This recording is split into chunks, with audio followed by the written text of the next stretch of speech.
ਵਾਹਿਗੁਰੂ ਜੀ ਕਾ ਖਾਲਸਾ ਵਾਹਿਗੁਰੂ ਜੀ ਕੀ ਫਤਿਹ। ਅੱਜ ਦਾ ਸੈਸ਼ਨ ਸੱਤਵੇਂ ਪਾਤਸ਼ਾਹ ਗੁਰੂ ਹਰਿਰਾਏ ਸਾਹਿਬ ਜੀ ਦੇ ਪ੍ਰਕਾਸ਼ ਪੁਰਬ ਨੂੰ ਮੁੱਖ ਰੱਖਦਿਆਂ ਹੋਇਆਂ ਕੀਤਾ ਜਾ ਰਿਹਾ ਹੈ।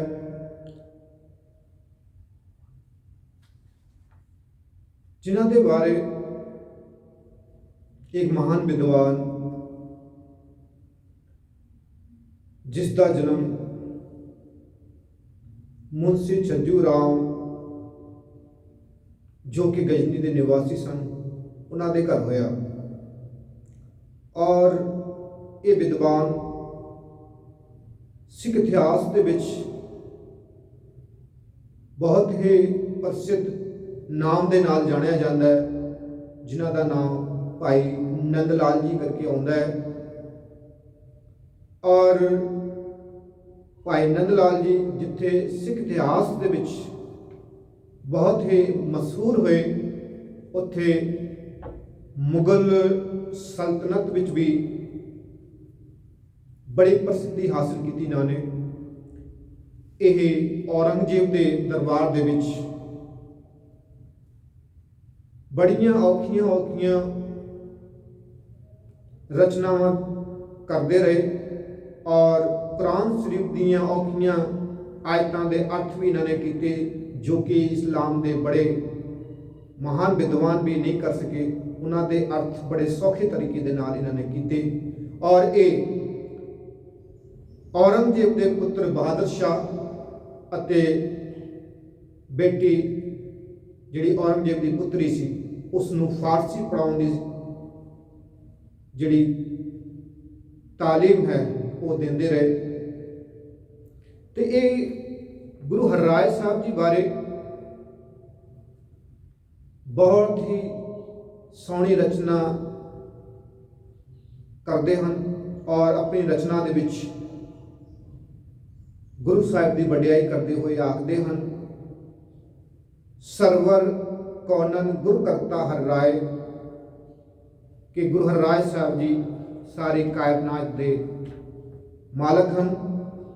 सो ऐसे सतगुरु गुरु हरिराय साहब जी का प्रकाश 1630 ईस्वी नूं कीरतपुर साहिब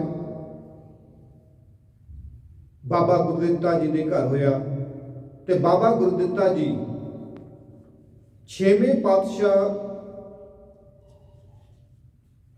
गुरु हरगोबिंद साहिब जी के सब तो बड़े पुत्र ने, क्योंकि 6वें पातशाह जी के घर 6 पुत्रों ने जन्म लिया, जिन्हों के बाबा गुरदित्ता जी सब तो बड़े सन।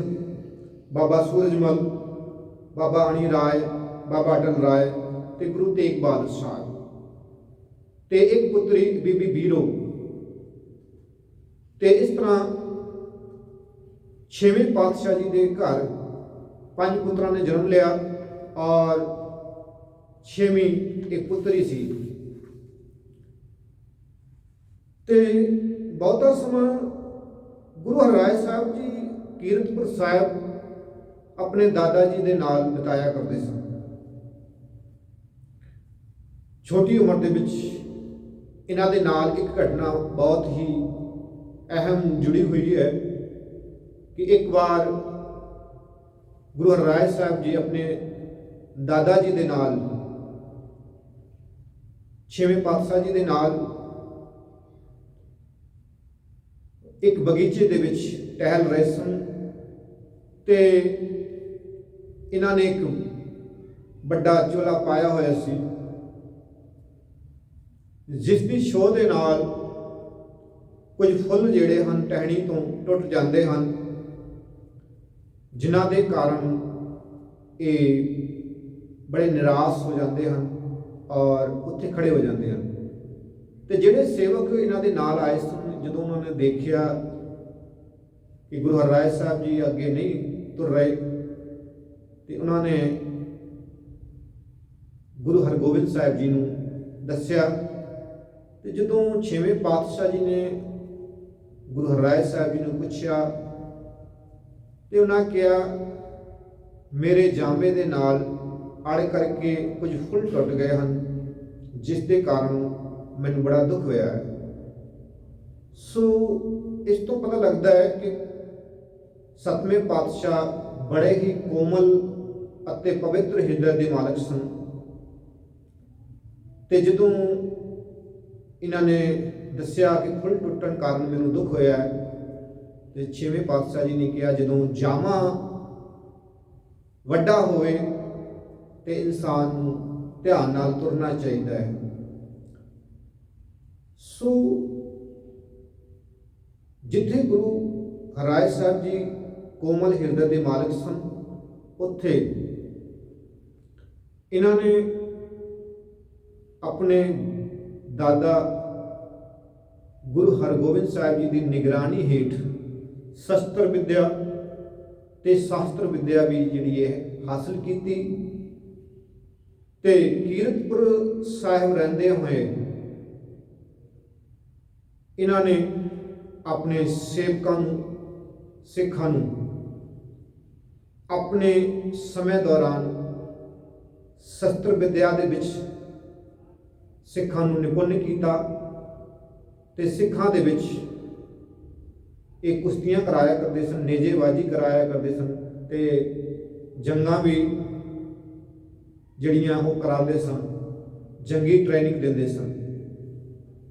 ਤੇ दिन के तीजे पहर आप जी घोड़े ते सवार होकर के सिखा नाल लैकर के किरतपुर दे नाल लगदे जंगलों के विच शिकार खेडण जाते सन। तो इस तरह जिथे गुरु पातशाह जी कोमल हिरदे के मालक सन, उत्थे नाल सैनिक प्रवृत्ति दे विच भी संपूर्ण सन। और बाबा गुरदित्ता जी के घर जिथे गुरु हरराय साहब जी का जन्म हुंदा है, उत्थे इन्हां तो वड्डे एक भरा सन जिन्हां दा जन्म 1626 विच होया, जिन्हां दा नाम धीरमल करके आउंदा है। उन्हां दे बारे छेवें पातशाह जी ने वचन कीते सन कि ये बच्चा बाबा पिरथी चंद की बिरती का मालक होवेगा, क्योंकि बाबा पिरथी चंद जिहड़ा है वो भी गुरु अर्जन साहब जी के नाल ईर्खा करता रहा। तो जदों गुरु हरराय साहब जी को गद्दी मिलती है, उदों फिर जिहड़ा है ये धीरमल भी सतवें पातशाह जी के नाल ईर्खा करता रहा। और इसने औरंगजेब के दरबार दे विच शिकायत भी कीतियां कि साडे परिवार दे विच जिहड़ा कि गुरगद्दी दा वारिस बन के बैठा, उस गद्दी दा वारिस वो नहीं सी। गद्दी जिहड़ी है वो वड्डा होने करके मैनू मिलनी चाहिए सी, और उसने जबरन गुरगद्दी ते कब्जा किया होया है। दूसरा,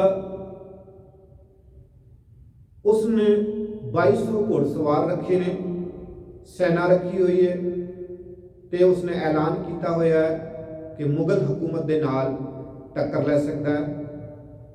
तो तीसरी, उसने नगारा ते धौंसा रखा है। और इस तरह गुरु घर दीयां जिहड़ियां शिकायतां इस धीरमल ने जिहड़ा है औरंगजेब तक जिहड़ियां हन वो कीतियां हन। पर जदों पिछे जाइए तो पंचम पातशाह जी के वेले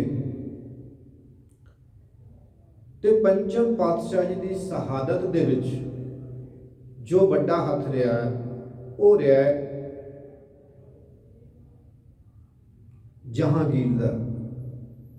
और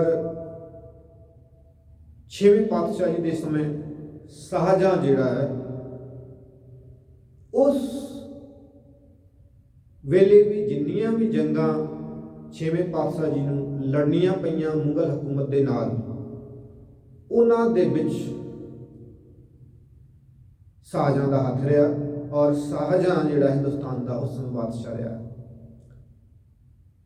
ਤੇ 6ਵੇਂ ਪਾਤਸ਼ਾਹ ਤੱਕ ਸ਼ਾਹਜਹਾਂ ਦਾ ਜਿਹੜਾ ਹੈ ਰੁਖ ਸਿੱਖਾਂ ਵੱਲ ਬਹੁਤਾ ਚੰਗਾ ਨਹੀਂ ਸੀ।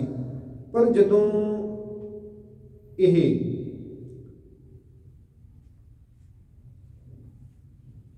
ਗੁਰੂ ਹਰਰਾਏ ਸਾਹਿਬ ਦਾ ਸਮਾਂ ਆਉਂਦਾ ਹੈ, ਉਸ ਵੇਲੇ ਸ਼ਾਹਜਹਾਂ ਦੀ ਜਿਹੜੀ ਮਾਨਸਿਕਤਾ ਹੈ ਉਹ ਤਬਦੀਲ ਹੋ ਜਾਂਦੀ ਹੈ, ਉਹਦੇ ਵਿੱਚ ਫਰਕ ਆ ਜਾਂਦਾ ਹੈ ਤੇ ਇਹਦੇ ਵਿੱਚ ਇਹ ਜਿਹੜਾ ਹੈ ਸਿੱਖਾਂ ਦੇ ਨਾਲ ਈਰਖਾ ਕਰਨਾ ਛੱਡ ਦਿੰਦਾ ਹੈ। ਤੇ ਜਦੋਂ ਤੱਕ ਦਾਰਾ ਸਿੱਕੋ ਲਾਹੌਰ ਦਾ ਗਵਰਨਰ ਰਿਹਾ, ਉਹਨਾਂ ਚਿਰ ਗੁਰੂ ਹਰਰਾਏ ਸਾਹਿਬ ਜੀ ਦੇ ਨਾਲ ਜਾਂ ਸਿੱਖਾਂ ਦੇ ਨਾਲ ਕਿਸੇ ਵੀ ਤਰ੍ਹਾਂ ਦੀ ਕੋਈ ਜੰਗ ਜਿਹੜੀ ਹੈ ਉਹ ਨਹੀਂ ਹੋਈ। ਤੇ ਜਿਸ ਵੇਲੇ ਔਰੰਗਜ਼ੇਬ ਲਾਹੌਰ ਪਹੁੰਚਦਾ ਹੈ ਔਰ ਲਾਹੌਰ ਦੇ ਗਵਰਨਰ ਨੂੰ ਇਹ ਹੁਕਮ ਕਰਦਾ ਹੈ, ਕਿਉਂਕਿ ਇਸਨੇ 3 ਵਾਰ ਗੁਰੂ ਹਰਰਾਏ ਸਾਹਿਬ ਜੀ ਨੂੰ ਪੱਤਰ ਭੇਜੇ ਕਿ ਗੁਰੂ ਹਰਰਾਏ ਸਾਹਿਬ ਔਰੰਗਜ਼ੇਬ ਦੇ ਦਰਬਾਰ ਵਿੱਚ ਆਉਣ। ਇੱਕ ਵਾਰ ਜਦੋਂ ਇਸਨੇ ਤਲਬ ਕੀਤਾ ਗੁਰੂ ਹਰਰਾਏ ਸਾਹਿਬ ਜੀ ਨੂੰ ਤੇ ਗੁਰੂ ਹਰਰਾਏ ਸਾਹਿਬ ਜੀ ਨੇ ਮਨਾ ਕਰ ਦਿੱਤਾ। ਦੂਸਰੀ ਵਾਰ ਜਦੋਂ ਬੁਲਾਇਆ ਫਿਰ ਮਨਾ ਕਰ ਦਿੱਤਾ। ਤੇ ਇਸ ਤਰ੍ਹਾਂ 3 ਵਾਰ ਜਿਹੜਾ ਹੈ ਇਸ ਔਰੰਗਜ਼ੇਬ ਨੂੰ ਗੁਰੂ ਪਾਤਸ਼ਾਹ ਜੀ ਨੇ ਮਨਾ ਕਰ ਦਿੱਤਾ। ਤੇ ਔਰੰਗਜ਼ੇਬ ਨੇ ਲਾਹੌਰ ਦੇ ਗਵਰਨਰ ਖਲਬੁੱਲਾ ਖਾਨ ਨੂੰ ਜਿਹੜਾ ਹੁਕਮ ਕੀਤਾ ਤੇ ਉਸਨੇ ਜਿਹੜਾ ਮਨਸਬ ਵਾਲੇ ਜ਼ਾਲਮ ਖਾਨ ਨੂੰ 10,000 ਫੌਜ ਦੇ ਕਰਕੇ ਹੁਕਮ ਕੀਤਾ ਕਿ ਕੀਰਤਪੁਰ ਤੇ ਹਮਲਾ ਕਰੇ ਤੇ 7ਵੇਂ ਪਾਤਸ਼ਾਹ ਜੀ ਨੂੰ ਬੰਦੀ ਬਣਾ ਕਰਕੇ ਉਹਨਾਂ ਦੇ ਸਾਹਮਣੇ ਲੈ ਕਰਕੇ ਆਵੇ। ਪਰ ਜ਼ਾਲਮ ਖਾਨ ਅਜੇ ਰਸਤੇ ਵਿੱਚ ਸੀ, ਪਰ ਉਸ ਦੀ ਜਿਹੜੀ ਕੱਚਾ ਮਾਸ ਖਾਣ ਕਰਕੇ ਮੌਤ ਹੋ ਜਾਂਦੀ ਹੈ ਤੇ ਉਸ ਤੋਂ ਬਾਅਦ ਜਿਹੜੀ ਫੌਜ ਹੈ ਵਾਪਸ ਲਾਹੌਰ ਪਰਤ ਜਾਂਦੀ ਹੈ। ਦੂਜੀ ਵਾਰ ਲਾਹੌਰ ਦਾ ਗਵਰਨਰ ਜਿਹੜਾ ਹੈ ਕੰਧਾਰ ਦੇ ਜਰਨੈਲ ਦੂੰਦੇ ਖਾਨ ਨੂੰ ਹੁਕਮ ਕਰਦਾ ਹੈ ਕਿ ਕਿਸੇ ਵੀ ਤਰੀਕੇ ਦੇ ਨਾਲ ਗੁਰੂ ਹਰਰਾਏ ਸਾਹਿਬ ਜੀ ਨੂੰ ਉਹ ਕੈਦ ਕਰਕੇ ਲੈ ਕਰਕੇ ਆਵੇ। ਤੇ ਦੂੰਦੇ ਖਾਂ ਜਦੋਂ ਜਲੰਧਰ ਦੇ ਨੇੜੇ ਹੁੰਦਾ ਹੈ, ਉਸ ਵੇਲੇ ਉਹ ਸੁੱਤਾ ਇੱਕ ਦਿਨ ਔਰ ਸੁੱਤੇ ਪਏ ਨੂੰ ਕਿਸੇ ਨੇ ਉਹਦੇ ਦੁਸ਼ਮਣ ਨੇ ਕਤਲ ਕਰ ਦਿੱਤਾ ਔਰ ਉਸ ਦੀ ਮੌਤ ਤੋਂ ਬਾਅਦ ਉਸ ਦੀ ਜਿਹੜੀ ਫੌਜ ਹੈ ਫਿਰ ਜਿਹੜੀ ਹੈ ਅੱਗੇ ਨਾ ਵਧ ਸਕੀ, ਲਾਹੌਰ ਜਿਹੜੀ ਹੈ ਉਹ ਵਾਪਸ ਚਲੀ ਜਾਂਦੀ ਹੈ। ਤੀਜੀ ਵਾਰ ਫਿਰ ਉਹ ਲਾਹੌਰ ਦਾ ਗਵਰਨਰ ਸਹਾਰਨਪੁਰ ਦੇ ਨਾਹਰ ਖਾਨ ਨੂੰ ਹੁਕਮ ਕਰਦਾ ਹੈ ਕਿ ਕੀਰਤਪੁਰ ਤੇ ਚੜ੍ਹਾਈ ਕਰੇ ਤੇ 7ਵੇਂ ਪਾਤਸ਼ਾਹ ਜੀ ਨੂੰ ਗ੍ਰਿਫਤਾਰ ਕਰਕੇ ਔਰੰਗਜ਼ੇਬ ਕੋਲ ਪੇਸ਼ ਕਰੇ। ਤੇ ਜਦੋਂ ਨਾਹਰ ਖਾਨ ਕੀਰਤਪੁਰ ਵੱਲ ਵੱਧਦਾ ਹੈ, ਰਾਹ ਦੇ ਵਿੱਚ ਉਸ ਦੀ ਜਿਹੜੀ ਫੌਜ ਹੈ ਉਸ ਦੇ ਵਿੱਚ ਹੈਜੇ ਦੀ ਬਿਮਾਰੀ ਫੈਲ ਜਾਂਦੀ ਹੈ ਔਰ ਜਿਸ ਦੇ ਕਾਰਨ ਬਹੁਤ ਸਾਰੀ ਫੌਜ ਜਿਹੜੀ ਹੈ ਉਹ ਬਿਮਾਰ ਹੋ ਜਾਂਦੀ ਹੈ, ਜਿਨ੍ਹਾਂ ਦੇ ਵਿੱਚ ਕਈਆਂ ਦੀ ਮੌਤ ਵੀ ਹੋ ਜਾਂਦੀ ਹੈ, ਜਿਸ ਦੇ ਕਾਰਨ ਉਹ ਫੌਜ ਵਾਪਸ ਚਲੀ ਜਾਂਦੀ ਹੈ, ਉਹ ਅੱਗੇ ਨਹੀਂ ਵਧ ਸਕੀ ਤੇ ਕੀਰਤਪੁਰ ਤੇ ਚੜ੍ਹਾਈ ਨਹੀਂ ਕਰ ਸਕੀ। ਉਸ ਤੋਂ ਬਾਅਦ ਔਰੰਗਜ਼ੇਬ ਨੂੰ ਯਕੀਨ ਹੋ ਗਿਆ ਕਿ ਇਸ ਤਰੀਕੇ ਦੇ ਨਾਲ ਫੌਜਾਂ ਦੇ ਨਾਲ ਗੁਰੂ ਹਰਰਾਏ ਸਾਹਿਬ ਜੀ ਨੂੰ ਗ੍ਰਿਫਤਾਰ ਨਹੀਂ ਕੀਤਾ ਜਾ ਸਕਦਾ। ਉਸ ਨੇ ਦਿੱਲੀ ਤੋਂ ਦੀਵਾਨ ਸ਼ਿਵਦਿਆਲ ਜਿਹੜਾ ਕਿ ਗੁਰੂ ਹਰਰਾਏ ਸਾਹਿਬ ਜੀ ਦਾ ਸ਼ਰਧਾਲੂ ਸੀ, ਉਸ ਨੂੰ ਬੇਨਤੀ ਕੀਤੀ ਕਿ ਗੁਰੂ ਹਰਰਾਏ ਸਾਹਿਬ ਜੀ ਨੂੰ ਸਾਡੇ ਦਰਬਾਰ ਦੇ ਵਿੱਚ ਪੇਸ਼ ਕਰੇ। ਤੇ ਜਦੋਂ ਦੀਵਾਨ ਸ਼ਿਵਦਿਆਲ ਗੁਰੂ ਹਰਰਾਏ ਸਾਹਿਬ ਜੀ ਕੋਲ ਆਉਂਦਾ ਹੈ ਤੇ ਬੇਨਤੀ ਕਰਦਾ ਹੈ, ਪਾਤਸ਼ਾਹ ਜੀ ਔਰੰਗਜ਼ੇਬ ਤੁਹਾਡੇ ਦਰਸ਼ਨ ਕਰਨਾ ਚਾਹੁੰਦਾ ਹੈ ਤੇ ਦਿੱਲੀ ਦੀਆਂ ਸੰਗਤਾਂ ਵੀ ਆਪ ਜੀ ਦੇ ਦਰਸ਼ਨਾਂ ਵਾਸਤੇ ਬੜੀ ਉਮੀਦ ਲਾ ਕਰਕੇ ਬੈਠੀਆਂ ਹਨ। ਕਿਰਪਾ ਕਰਕੇ ਦਿੱਲੀ ਚਲੋ ਤੇ ਦਿੱਲੀ ਦੀ ਸੰਗਤਾਂ ਨੂੰ ਦਰਸ਼ਨ ਦੇਵੋ ਤੇ ਔਰੰਗਜ਼ੇਬ ਜਿਹੜਾ ਜ਼ੁਲਮ ਕਰ ਰਿਹਾ ਲੋਕਾਂ ਦੇ ਉੱਤੇ ਉਸ ਨੂੰ ਵੀ ਸਮਝਾਵੋ, ਉਪਦੇਸ਼ ਦੇਵੋ। ਤੇ ਗੁਰੂ ਹਰਿਰਾਏ ਸਾਹਿਬ ਜੀ ਸ਼ਿਵਦਿਆਲ ਨੂੰ ਆਖਦੇ ਹਨ ਕਿ ਅਸੀਂ ਪ੍ਰਣ ਕਰ ਚੁੱਕੇ ਹਾਂ ਕਿ ਔਰੰਗਜ਼ੇਬ ਦੇ ਮੱਥੇ ਨਹੀਂ ਲੱਗਣਾ ਹੈ। ਫਿਰ ਗੁਰੂ ਪਾਤਸ਼ਾਹ ਜੀ ਆਪਣੇ ਵੱਡੇ ਪੁੱਤਰ ਰਾਮ ਰਾਏ ਨੂੰ ਜਿਹੜਾ ਦੀਵਾਨ ਸ਼ਿਵਦਿਆਲ ਹੈ ਉਸ ਦੇ ਨਾਲ ਭੇਜਦੇ ਹਨ। ਉਸ ਵੇਲੇ ਭਾਵੇਂ ਰਾਮ ਰਾਏ ਦੀ ਉਮਰ ਬਹੁਤ ਛੋਟੀ ਹੈ, 11 ਸਾਲਾਂ ਦੀ ਹੈ, ਪਰ ਉਹ ਬੜਾ ਹਾਜ਼ਰ ਜਵਾਬੀ ਹੈ ਔਰ ਬੜਾ ਹੀ ਸਾਤਰ ਦਿਮਾਗ ਵੀ ਹੈ। ਤੇ ਜਦੋਂ ਉਸ ਨੂੰ ਇਹਨਾਂ ਦੇ ਨਾਲ ਭੇਜਦੇ ਹਨ ਉਸ ਤੋਂ ਪਹਿਲਾਂ ਹੁਕਮ ਕਰਦੇ ਹਨ ਗੁਰੂ ਪਾਤਸ਼ਾਹ ਜੀ, ਆਪ ਜੀ ਇਹਨਾਂ ਦੇ ਨਾਲ ਜਾਓ ਤੇ ਔਰੰਗਜ਼ੇਬ ਦੇ ਦਰਬਾਰ ਦੇ ਵਿੱਚ ਗੁਰੂ ਆਸੇ ਅਨੁਸਾਰ ਜਵਾਬ ਦੇਣੇ ਹਨ। ਗੁਰੂ ਹਮੇਸ਼ਾ ਤੁਹਾਡੇ ਅੰਗ ਸੰਗ ਹੈ। ਤੇ ਜਦੋਂ ਰਾਮ ਰਾਏ ਔਰੰਗਜ਼ੇਬ ਦੇ ਦਰਬਾਰ ਵਿੱਚ ਆਉਂਦਾ ਹੈ ਤੇ ਉਸ ਨੂੰ ਬਹੁਤ ਸਾਰੇ ਸਵਾਲ ਕੀਤੇ ਜਾਂਦੇ ਹਨ, ਜਿਸ ਤੋਂ ਉਹਨੂੰ ਪੁੱਛਿਆ ਜਾਂਦਾ ਹੈ ਕਿ ਤੁਹਾਡੇ ਗੁਰੂ ਪਿਤਾ ਨੇ ਦਾਰਾ ਸਿੱਖੋ ਦੀ ਮਦਦ ਕਿਉਂ ਕੀਤੀ। ਤੇ ਰਾਮ ਰਾਏ ਜਿਹੜਾ ਹੈ ਉਹ ਕਹਿੰਦਾ ਹੈ ਕਿ ਗੁਰੂ ਪਿਤਾ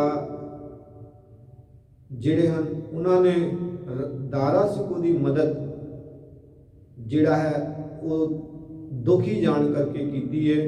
ਗੁਰੂ ਘਰ ਦਾ ਸਿਧਾਂਤ ਹੈ ਕਿ ਜਿਹੜਾ ਵੀ ਗੁਰੂ ਘਰ ਦੇ ਵਿੱਚ ਦੁਖੀ ਓਟ ਆਸਰਾ ਲੈਣ ਆਉਂਦਾ ਹੈ, ਗੁਰੂ ਘਰ ਉਸ ਦੀ ਜਿਹੜੀ ਹੈ ਉਹ ਮਦਦ ਕਰਦਾ ਹੈ। ਸੋ ਉਸ ਦੀ ਦੁਖੀ ਜਾਣ ਕਰਕੇ ਗੁਰੂ ਪਾਤਸ਼ਾਹ ਜੀ ਨੇ ਮਦਦ ਕੀਤੀ ਹੈ। ਤੇ ਜਿਹੜੇ ਔਰੰਗਜ਼ੇਬ ਦੇ ਦਰਬਾਰ ਦੇ ਵਿੱਚ ਬਹੁਤ ਸਾਰੇ ਕਾਜੀ ਮੌਲਾਣੇ ਸਨ, ਉਹਨਾਂ ਨੇ ਔਰੰਗਜ਼ੇਬ ਨੂੰ ਕਿਹਾ ਕਿ ਇਹਨਾਂ ਦੇ ਧਾਰਮਿਕ ਗ੍ਰੰਥ ਦੇ ਵਿੱਚ ਲਿਖਿਆ ਹੋਇਆ ਹੈ ਇਸਲਾਮ ਦੇ ਖਿਲਾਫ ਕਿ ਮਿੱਟੀ ਮੁਸਲਮਾਨ ਕੀ ਪੇੜੇ ਪਈ ਘੁਮਿਆਰ ਘੜ ਭਾਂਡੇ ਇੱਟਾਂ ਕੀਆਂ ਜਲਦੀ ਕਰੇ ਪੁਕਾਰ। ਇਸ ਦੇ ਇਹਨਾਂ ਨੂੰ ਅਰਥ ਪੁੱਛੋ, ਇਹ ਕੀ ਅਰਥ ਨੇ ਇਸ ਦੇ ਤੇ ਕੀ ਲਿਖਿਆ ਹੋਇਆ।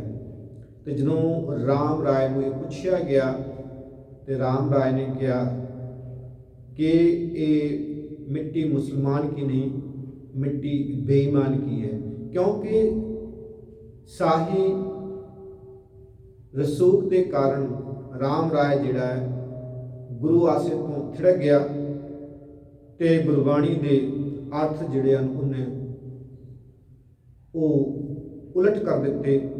ਪਰ ਗੁਰੂ ਸਾਹਿਬਾਂ ਵਾਸਤੇ ਬਾਣੀ ਉਲਟ ਕਰਨੀ ਜਾਂ ਗੁਰਬਾਣੀ ਦੇ ਸਿਧਾਂਤ ਨੂੰ ਨਾ ਮੰਨਣਾ ਇਹ ਸਭ ਤੋਂ ਵੱਡਾ ਗੁਨਾਹ ਹੈ।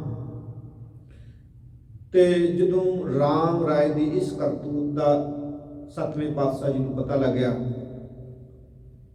ਤੇ ਗੁਰੂ ਹਰਿਰਾਏ ਸਾਹਿਬ ਜੀ ਨੇ ਚਿੱਠੀ ਲਿਖ ਕਰਕੇ ਰਾਮ ਰਾਏ ਨੂੰ ਕਹਿ ਦਿੱਤਾ ਕਿ ਅੱਜ ਤੋਂ ਬਾਅਦ ਰਾਮ ਰਾਏ ਸਾਡੇ ਮੱਥੇ ਨਾ ਲੱਗੇ, ਕਿਉਂਕਿ ਉਹਨਾਂ ਨੇ ਗੁਰੂ ਪਾਤਸ਼ਾਹ ਜੀ ਦੀ ਬਾਣੀ ਉਸ ਦਾ ਨਿਰਾਦਰ ਕੀਤਾ ਹੈ, ਬਾਣੀ ਦੀ ਤੁਕ ਉਲਟਾਈ ਹੈ, ਜੋ ਕਿ ਕਿਸੇ ਵੀ ਪ੍ਰਕਾਰ ਦੇ ਨਾਲ ਬਰਦਾਸ਼ਤ ਕਰਨ ਦੇ ਯੋਗ ਨਹੀਂ। ਤੇ ਆਖ ਦਿੱਤਾ ਜਿੱਧਰ ਨੂੰ ਉਸ ਦਾ ਮੂੰਹ ਹੈ ਉਸ ਪਾਸੇ ਨੂੰ ਤੁਰ ਜਾਵੇ, ਅੱਜ ਤੋਂ ਬਾਅਦ ਸਾਡੇ ਮੱਥੇ ਨਾ ਲੱਗੇ। ਤੇ ਰਾਮ ਰਾਏ ਨੂੰ ਔਰੰਗਜ਼ੇਬ ਨੇ ਦੂਨ ਦੇ ਇਲਾਕੇ ਦੀ ਜਾਗੀਰ ਦਿੱਤੀ ਤੇ ਔਰੰਗਜ਼ੇਬ ਦੇ ਜਿਹੜਾ ਕਹਿਣ ਤੇ ਉਹ ਔਰ ਰਾਮ ਰਾਏ ਦੂਨ ਦੇ ਇਲਾਕੇ 'ਚ ਰਹਿਣ ਲੱਗਿਆ। ਤੇ ਉਸ ਤੋਂ ਬਾਅਦ ਨਾ ਤੇ ਉਸ ਨੂੰ ਗੁਰੂ ਸਾਹਿਬ ਨੇ ਮੱਥੇ ਲਾਇਆ ਤੇ ਨਾ ਹੀ ਸਿੱਖ ਸੰਗਤਾਂ ਨੇ। ਤੇ ਜਦੋਂ ਗੁਰੂ ਹਰਿਰਾਏ ਸਾਹਿਬ ਜੀ ਦੀਆਂ ਸੇਵਾਵਾਂ ਦੀ ਗੱਲ ਕਰੀਏ ਤੇ ਗੁਰੂ ਹਰਿਰਾਏ ਸਾਹਿਬ ਜੀ ਨੇ ਸਿੱਖ ਸੰਗਤਾਂ ਦੀਆਂ ਇੰਨੀਆਂ ਸੇਵਾਵਾਂ ਕੀਤੀਆਂ। ਇਹ ਉਦੋਂ ਪਤਾ ਲੱਗਦਾ ਹੈ ਸਨ 1646 ਵਿੱਚ ਪੰਜਾਬ ਵਿੱਚ ਜਦੋਂ ਕਾਲ ਪਿਆ, 3 ਸਾਲ ਬੜੀ ਔੜ ਲੱਗੀ ਰਹੀ, ਔਰ ਜਿਸ ਦੇ ਕਾਰਨ ਮਨੁੱਖ ਨੂੰ ਲੁੱਟ ਰਹੇ ਸਨ ਔਰ ਮੌਤਾਂ ਦੀ ਗਿਣਤੀ ਜਿਹੜੀ ਹੈ ਉਹ ਵਧ ਰਹੀ ਸੀ। ਤੇ ਇਹ ਸਾਰਾ ਕੁਝ ਸੱਤਵੇਂ ਪਾਤਸ਼ਾਹ ਜੀ ਦੇਖ ਚੁੱਕੇ ਸਨ ਕਿ ਇਹਨਾਂ ਦੇ ਦਾਦੇ ਤੇ ਪਰਦਾਦੇ ਉਹ ਵੀ ਲਾਹੌਰ ਦੇ ਵਿੱਚ ਬੜੀ ਸੇਵਾ ਕਰਦੇ ਰਹੇ ਸਨ। ਦਸਵੰਧ ਦੀ ਜਿੰਨੀ ਵੀ ਰਕਮ ਆਉਂਦੀ ਸੀ ਉਹ ਸਾਰੀ ਦੁਖੀਆਂ ਦੇ ਦਰਦ ਵੰਡਾਉਣ, ਲੰਗਰ ਅਤੇ ਖੂਹ ਆਦਿ ਪਟਵਾਉਣ ਦੀ ਸੇਵਾ ਵਿੱਚ ਲਾਇਆ ਗਿਆ। ਦੁਖੀਆਂ ਦੀ ਦਵਾਈ ਦਾ ਪ੍ਰਬੰਧ ਕੀਤਾ ਗਿਆ ਔਰ ਦੁਖੀਆਂ ਦੀ ਜਿਹੜੀ ਪਾਣੀ ਦੀ ਵਿਵਸਥਾ ਹੈ ਉਹ ਕੀਤੀ ਗਈ, ਉਹਨਾਂ ਨੂੰ ਲੰਗਰ ਦਾ ਪ੍ਰਬੰਧ ਕੀਤਾ ਗਿਆ। ਇਹ ਸਭ ਜਦੋਂ 1597 ਵਿੱਚ ਲਾਹੌਰ ਵਿੱਚ ਕਾਲ ਪਿਆ, ਉਸ ਵੇਲੇ ਗੁਰੂ ਅਰਜਨ ਸਾਹਿਬ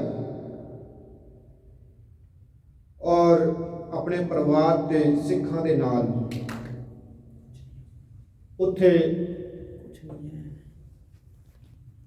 ਉੱਥੇ ਜੋ ਹੈ ਜਾ ਕਰਕੇ ਸੇਵਾ ਕਰਦੇ ਹਨ ਔਰ ਜਿਹੜੀ ਦਸਵੰਧ ਦੀ ਰਕਮ ਹੈ ਉਹ ਕਾਲ ਪੀੜਤਾਂ ਦੀ ਸੇਵਾ ਵਿੱਚ ਲਾਉਂਦੇ ਹਨ, ਉਹਨਾਂ ਦਾ ਲੰਗਰ ਦਾ ਪ੍ਰਬੰਧ ਕਰਦੇ ਹਨ।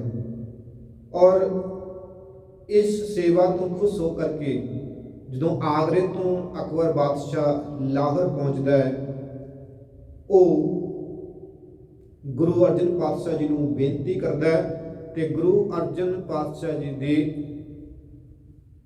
ਜਦੋਂ ਅਕਬਰ ਬਾਦਸ਼ਾਹ ਗੱਲ ਸੁਣਦਾ ਹੈ ਤੇ ਗੁਰੂ ਪਾਤਸ਼ਾਹ ਜੀ ਅਕਬਰ ਬਾਦਸ਼ਾਹ ਨੂੰ ਕਹਿੰਦੇ ਨੇ ਕਿ ਕਿਸਾਨਾਂ ਦਾ ਮਾਮਲਾ ਟੈਕਸ ਜਿਹੜਾ ਉਹ ਮਾਫ ਕਰ ਦਿੱਤਾ ਜਾਵੇ।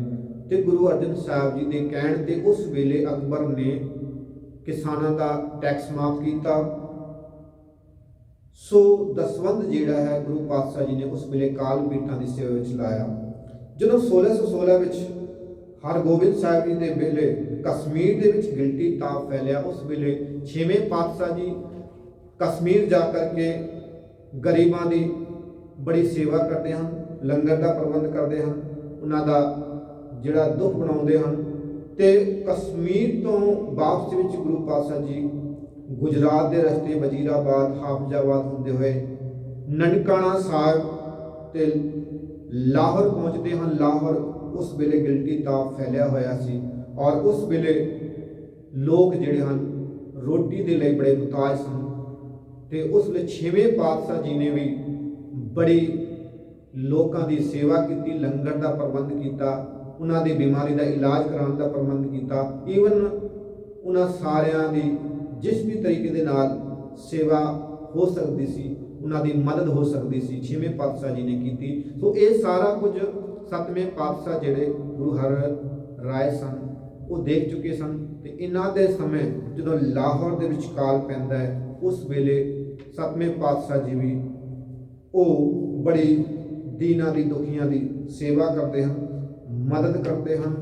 ਔਰ ਇਸ ਤਰੀਕੇ ਦੇ ਨਾਲ ਕਿਹਾ ਜਾ ਸਕਦਾ ਹੈ ਕਿ ਗੁਰੂ ਪਾਤਸ਼ਾਹ ਜੀ ਜਿਹੜੇ ਹਨ ਕਿ ਜੋ ਪਿਛਲੇ ਗੁਰੂਆਂ ਨੇ ਪੂਰਨੇ ਪਾਏ, ਉਹਨਾਂ ਨੂੰ ਅੱਗੇ ਤੋਰਦੇ ਹੋਏ ਬੜੀ ਮਾਨਵਤਾ ਦੀ ਸੇਵਾ ਜਿਹੜੇ ਹਨ ਉਹ ਕਰਦੇ ਰਹੇ।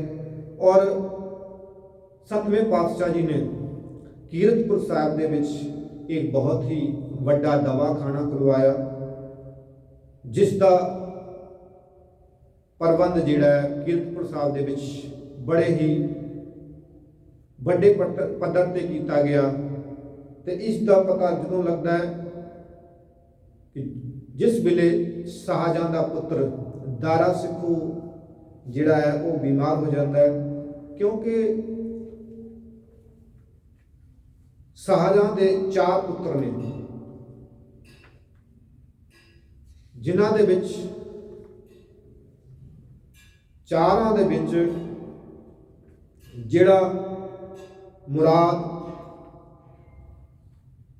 ਔਰ ਔਰੰਗਜ਼ੇਬ, ਸ਼ੁਜਾ ਤੇ ਦਾਰਾ ਸਿਕੋ।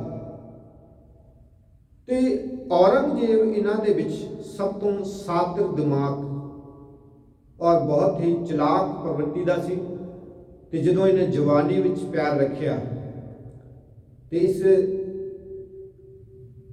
ਦੇ ਮਨ ਦੇ ਵਿੱਚ ਖਿਆਲ ਆਇਆ ਕਿ ਜੇਕਰ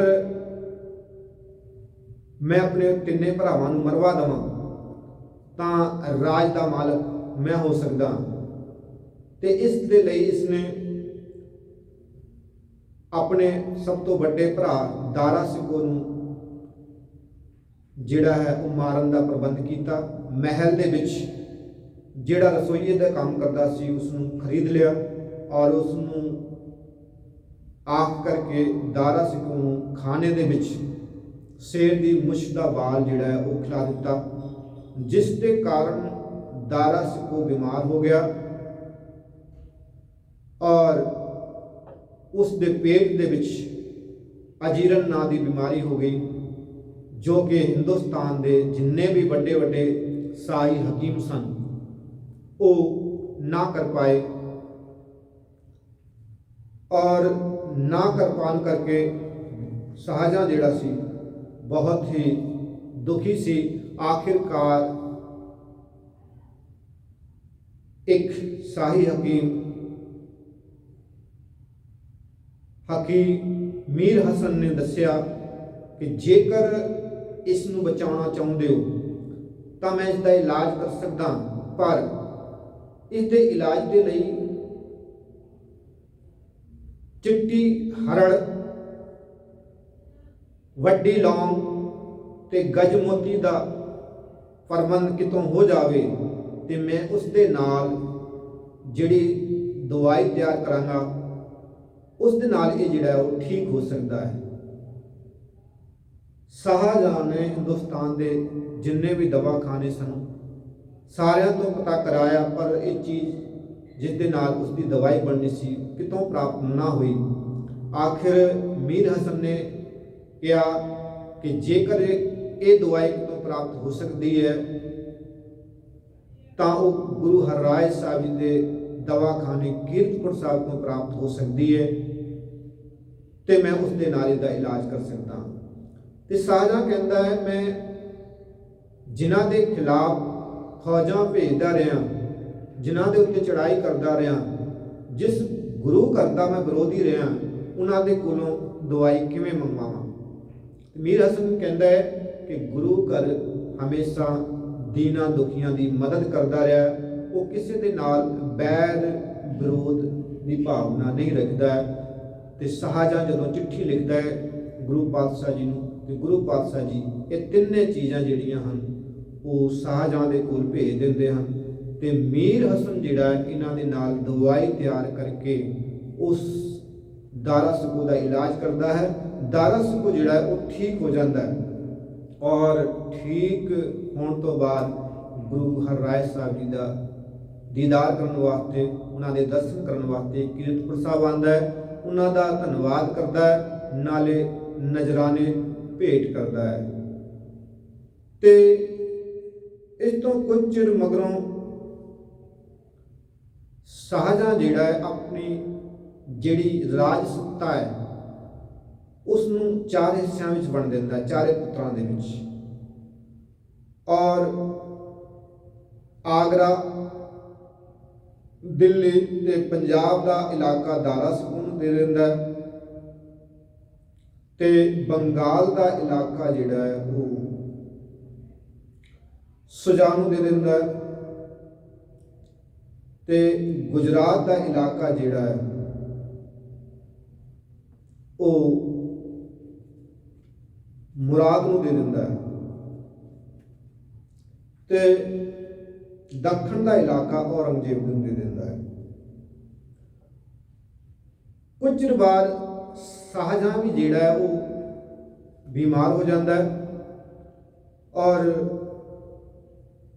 ਇੰਨਾ ਜ਼ਿਆਦਾ ਬਿਮਾਰ ਹੋ ਜਾਂਦਾ ਹੈ ਕਿ ਉਹ ਰਾਜਸੀ ਕੰਮ ਕਾਜ ਜਿਹੜੇ ਹਨ ਉਹ ਨਹੀਂ ਕਰ ਪਾਉਂਦਾ ਤੇ ਜਿਸ ਦੇ ਕਾਰਨ ਦਾਰਾ ਸਿਕੋ, ਜਿਸ ਦਾ ਆਪਣੇ ਪਿਤਾ ਦੇ ਨਾਲ ਬੜਾ ਪਿਆਰ ਸੀ, ਉਹ ਲੋਕਾਂ ਦਾ ਮਿਲਣਾ ਜੁਲਣਾ ਸਾਜ਼ਾਂ ਦੇ ਨਾਲ ਬੰਦ ਕਰ ਦਿੰਦਾ ਹੈ ਤਾਂ ਕਿ ਤਬੀਅਤ ਹੋਰ ਜ਼ਿਆਦਾ ਨਾ ਵਿਗੜ ਜਾਵੇ। ਤੇ ਉਧਰ ਔਰੰਗਜ਼ੇਬ ਨੂੰ ਲੱਗਦਾ ਹੈ ਕਿ ਔਰੰਗਜ਼ੇਬ ਦੇ ਪਿਤਾ ਦੀ ਜਿਹੜੀ ਹੈ ਮੌਤ ਹੋ ਚੁੱਕੀ ਹੈ ਸਾਜ਼ਾਂ ਦੀ, ਇਸ ਕਰਕੇ ਦਾਰਾ ਸਿਕੋ ਜਿਹੜਾ ਹੈ ਉਹਨਾਂ ਦੀ ਮੌਤ ਨੂੰ ਜਿਹੜਾ ਹੈ ਉਹ ਲੁਕੋ ਰਿਹਾ ਹੈ।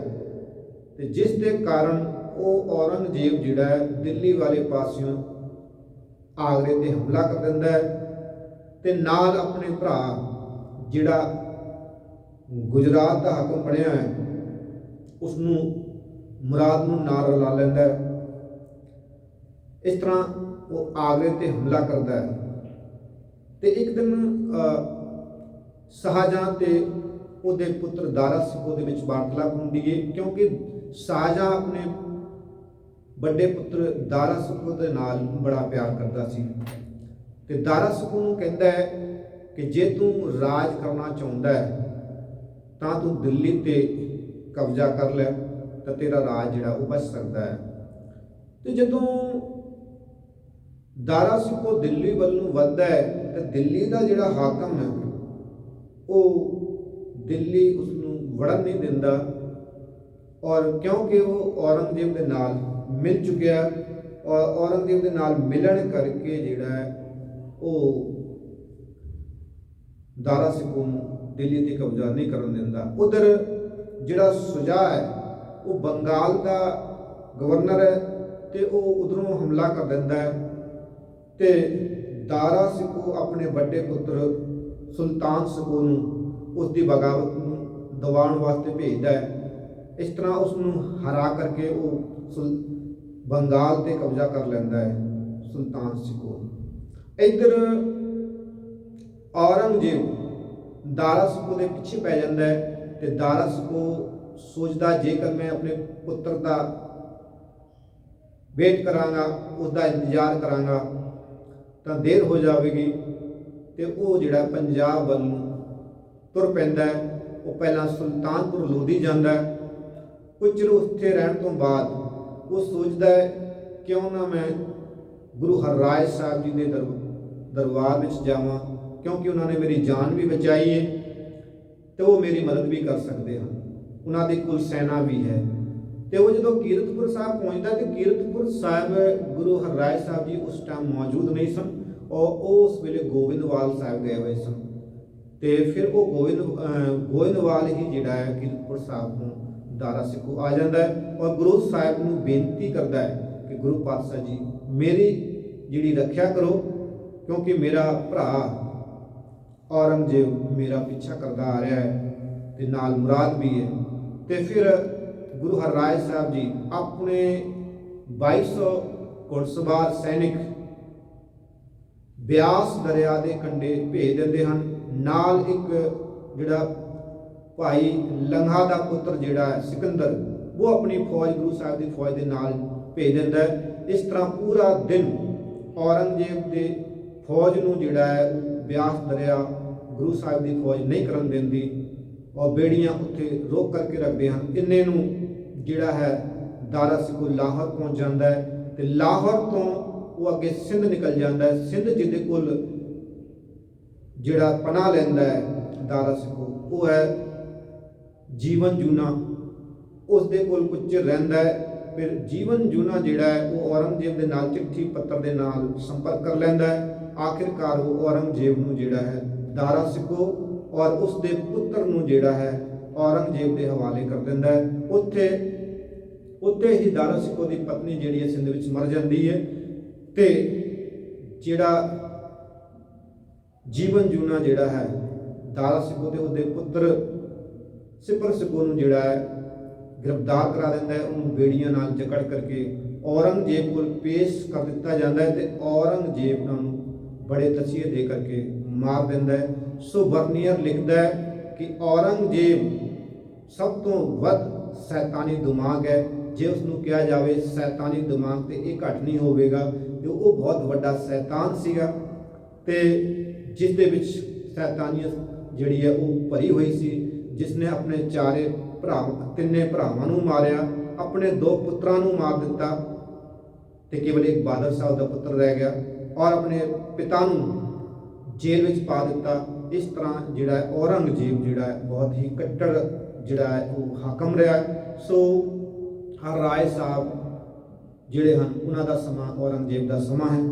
ਸੋ ਔਰੰਗਜ਼ੇਬ ਦੇ ਸੱਦੇ ਤੇ ਜਦੋਂ ਰਾਮ ਰਾਏ ਜਾਂਦਾ ਹੈ, ਉਹ ਗੁਰੂ ਘਰ ਦੀ ਜਿਹੜੀ ਹੈ ਉਹ ਨਿਰਾਦਰੀ ਕਰਦਾ ਹੈ, ਪਰ ਗੁਰੂ ਹਰਰਾਏ ਸਾਹਿਬ ਜੀ ਉਸ ਨੂੰ ਜਿਹੜਾ ਹੈ ਦਰਸ਼ਨ ਨਹੀਂ ਦਿੰਦੇ ਹਨ ਔਰੰਗਜ਼ੇਬ ਨੂੰ। ਅੰਤ ਗੁਰੂ ਪਾਤਸ਼ਾਹ ਜੀ ਅਖੀਰਲੇ ਸਮੇਂ ਦੇ ਵਿੱਚ ਸਨ 1600 ਤਕਰੀਬਨ ਜਿਹੜਾ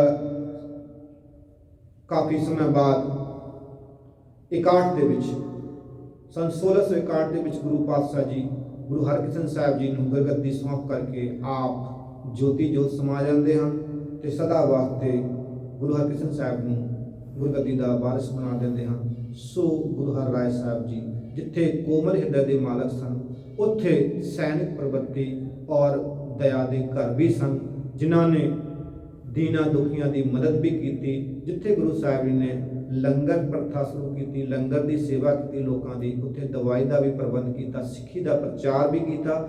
ਔਰ ਗੁਰੂ ਹਰਰਾਏ ਸਾਹਿਬ ਜੀ ਨੇ ਸਿੱਖੀ ਦੇ 3 ਮੁੱਖ ਕੇਂਦਰ ਜਿਹੜੇ ਸਥਾਪਿਤ ਕੀਤੇ। ਉਸ ਦੇ ਵਿੱਚ ਸੁਤਰੇਸ਼ਾ ਪ੍ਰਮੁੱਖ ਜਿਹੜਾ ਹੈ ਪ੍ਰਚਾਰਕ ਸੀ ਔਰ ਭਗਤ ਭਗਵਾਨ, ਤੇ ਇਸ ਤਰ੍ਹਾਂ ਇੱਕ ਹੋਰ ਸੀਗਾ।